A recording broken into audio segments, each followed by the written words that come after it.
नमस्कार। भाषा ज्ञान पर आधारित हमारे चैनल हिंदी जगत में आपका स्वागत है। दोस्तों, आज हम लेकर आए हैं आपके लिए एक ऐसी समस्या जिससे न केवल बच्चे बल्कि बड़े भी पीड़ित हैं, और वो समस्या है सुंदर लेखन की समस्या। क्या आप भी सबके सामने कुछ भी लिखने में झिझकते हैं? क्या अपनी गंदी लिखावट के कारण आपको भी शर्मिंदा होना पड़ता है? क्या सब कुछ आते हुए भी अपनी गंदी लिखावट के कारण आप अपने उत्तर लिखने का साहस नहीं कर पाते? तो ठहरिए, ये वीडियो निश्चित रूप से आपके लिए ही बना है। जी हाँ, हमारा आज का ये वीडियो किसी उम्र, किसी कक्षा की सीमाओं में बंधा नहीं है। यह हर उस साक्षर व्यक्ति के लिए है जो अपनी गंदी लिखावट के कारण अपना आत्मविश्वास खो बैठते हैं। दोस्तों, आपने अक्सर सुना होगा, first impression is the last impression. जी हाँ, यानी ये हमारे व्यक्तित्व की परिचायक भी है।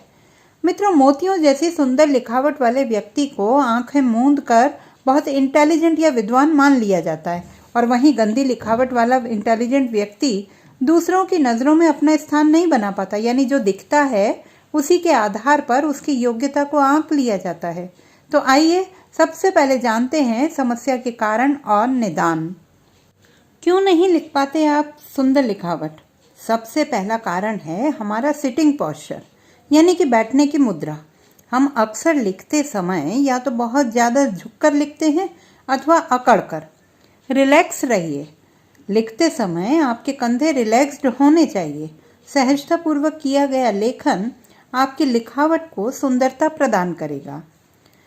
कॉपी की पोजीशन, यह अपने आप में महत्वपूर्ण है कि कॉपी या पेज जिस पर भी हम लिख रहे हैं उसे सही ढंग से रखा जाए। अनुचित ढंग से रखने पर लिखावट पर इसका सीधा प्रभाव नजर आता है। अतः ध्यान रखिए, यदि आप दाएं हाथ से लिखते हैं तो लिखते समय कॉपी या पेज का दायां कॉर्नर ऊंचा रखते हुए बाएं कॉर्नर को थोड़ा नीचे झुकाएं। ठीक इसी प्रकार बाएं हाथ से लिखते समय कॉपी की पोजीशन इसके बिल्कुल विपरीत होनी चाहिए। तीसरा महत्वपूर्ण कारक है पेन या पेंसिल की ग्रिप। अक्सर पेन के विषय में हमारी धारणा होती है कि बढ़िया कंपनी के महंगे पेन ही बढ़िया लिखाई कर सकते हैं, परंतु यह सही नहीं है। कम कीमत के अत्यंत साधारण पेन से भी सुंदर लेखन किया जा सकता है। यहाँ पेन की कीमत नहीं बल्कि उसकी ग्रिप महत्वपूर्ण होती है। पेन की ग्रिप कंफर्टेबल होनी चाहिए, वह स्मूथ फ्लो वाली हो और अच्छी स्पीड दे सके। इसके लिए पेन को सहजता से पकड़ें, न कि बहुत कसकर। आप लिखने जा रहे हैं, युद्ध करने नहीं। न बहुत आगे से पकड़े, ना ही बहुत पीछे से।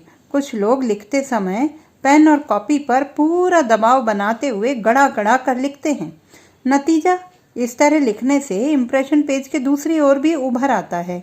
अब जब दूसरी ओर भी लिखा जाता है तो ये इम्प्रेशन गड़बड़ होकर पूरे लेखन का सत्यानाश कर देते हैं। अगला महत्वपूर्ण कारण है कि हम लेखन का सही ढंग ही नहीं जानते। हाँ दोस्तों, ये बिल्कुल ठीक है कि हम साक्षर हैं, अक्षरों को जानते पहचानते हैं, परंतु अक्षर लेखन का उचित ढंग शायद अब तक समझ नहीं पाए। किसी भी अक्षर को लिखते समय यह महत्वपूर्ण है कि अक्षर पूरे एवं समान आकार में लिखे जाएं।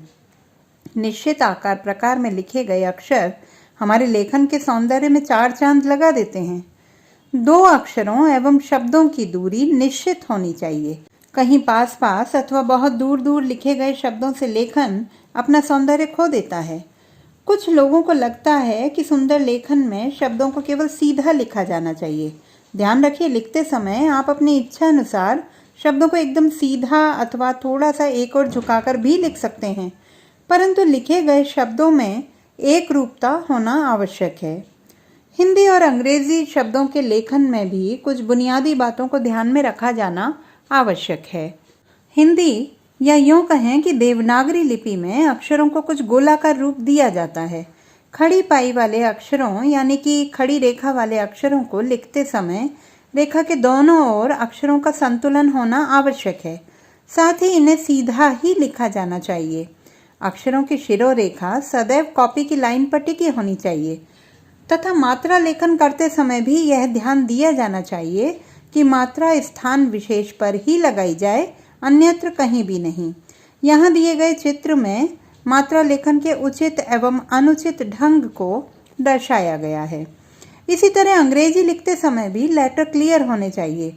अक्सर कर्सिव लिखते समय हम लेटर्स को मिलाकर लिखते हुए कुछ इस प्रकार लिख देते हैं कि वो अपना अर्थ खोकर भ्रम की स्थिति निर्मित कर देते हैं। यदि आप भी कुछ ऐसी गलतियां कर रहे हैं तो कर्सिव राइटिंग करने से बचें। अक्षरों को सेपरेट करके लिखें। इंग्लिश में कुछ लेटर जैसे कि जी, जे, एफ, वाई आदि लाइन से नीचे तक ले जाकर लिखे जाते हैं। इन्हें लिखते समय ध्यान रखें कि ये आवश्यकता से अधिक नीचे ना चले जाएं, अन्यथा ये नीचे वाली लाइन के लेटर्स से जुड़कर भ्रम की स्थिति उत्पन्न करेंगे।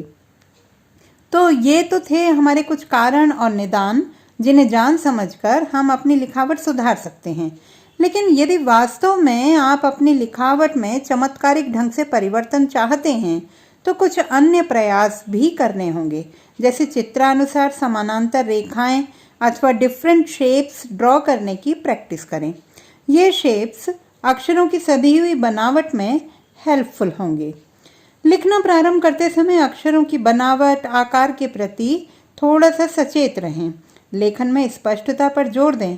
और अंत में सबसे महत्वपूर्ण बात कि अक्सर हमें लगता है कि आराम से धीरे धीरे लिखने पर हम सुंदर ढंग से लिख पाते हैं, परंतु जैसे ही लिखने की स्पीड बढ़ती है सब गड़बड़ हो जाता है। यहाँ यह ध्यान रखने की बात है कि एग्ज़ाम में तो आपको अपनी अधिकतम स्पीड का प्रयोग करना ही पड़ेगा। इसका सॉल्यूशन सिर्फ यही है कि जिस तरह हम दूसरे आर्ट वर्क सीखते हुए लगातार प्रैक्टिस करते हैं ना, ठीक उसी प्रकार पहले सुंदर लिखना सीखें और फिर उसे लिखने की स्पीड बढ़ाएं। एग्ज़ाम में हमें ध्यान रखना है कि आप वहाँ हैंडराइटिंग कंपटीशन में पार्टिसिपेट करने नहीं बैठे, अतः वहाँ आपकी लिखावट स्पष्ट और पढ़ने योग्य होनी चाहिए। तो उम्मीद करती हूँ कि सुंदर लेखन के इन तरीकों को अप्लाई करके आप जल्दी ही अपनी हैंडराइटिंग में ज़बरदस्त बदलाव लाएंगे। आप कितना सफल रहे मुझे कमेंट बॉक्स में लिखकर बताना ना भूलें। और हाँ, यदि आप कुछ ऐसी ही समस्याओं का समाधान हमारे अगले वीडियोस में चाहते हैं तो लिखना ना भूलें।